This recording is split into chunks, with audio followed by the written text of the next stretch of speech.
itu pertanyaan yang agak tricky sih. Istilah lavender marriage ini mulai populer sekitar biasanya nih ini dilakukan sama orang-orang yang punya orientasi seksual berbeda atau termasuk bagian dari komunitas LGBT. Halo, aku Sylvia. Di video kali ini, aku mau bahas satu istilah, yaitu lavender marriage. Katanya lavender marriage ini berbahaya. Apa iya? Penasaran? So, let's deep dive the story, kita gali cerita lebih dalam.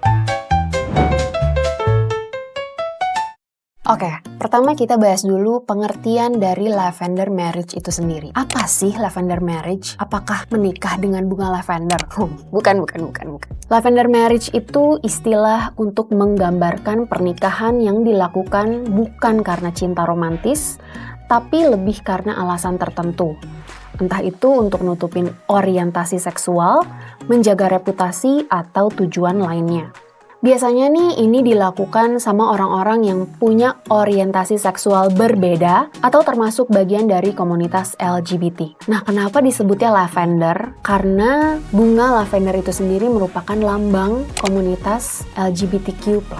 Apalagi setelah kerusuhan Stonewall pada tahun 1969 yang menjadi momen penting bagi kaum mereka. Nah, setelah itu warna lavender muncul sebagai simbol solidaritas dan identitas mereka.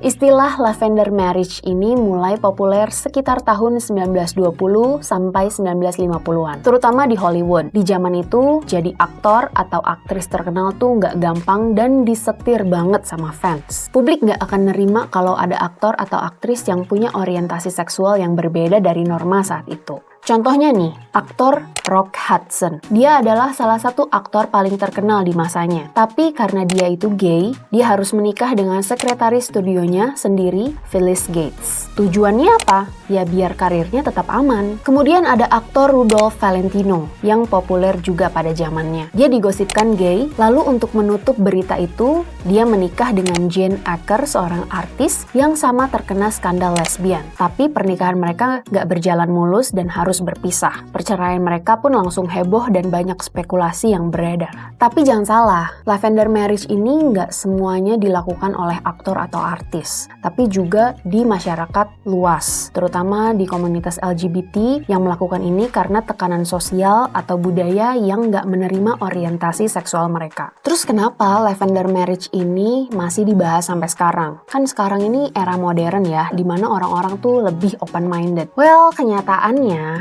lavender marriage itu sendiri masih ada sampai sekarang. Masih banyak orang yang merasa perlu melakukan ini karena ada tekanan sosial, keluarga, dan tentunya agama. Misalnya, seseorang yang berasal dari keluarga konservatif mungkin merasa harus menikah dengan pasangan yang diterima di keluarga walaupun hati mereka berkata lain.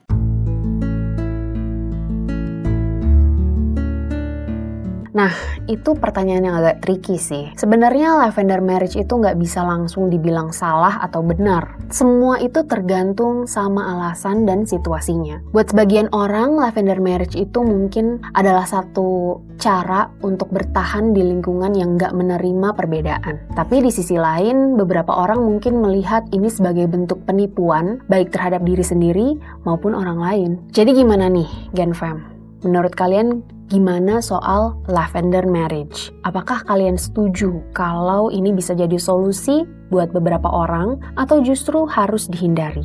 Itu dia tentang lavender marriage. Buat kalian yang mau request mengenai isu, tokoh, atau teori konspirasi yang mau kita bahas, jangan lupa tulis di kolom komentar ya. Don't forget to subscribe and follow our social media.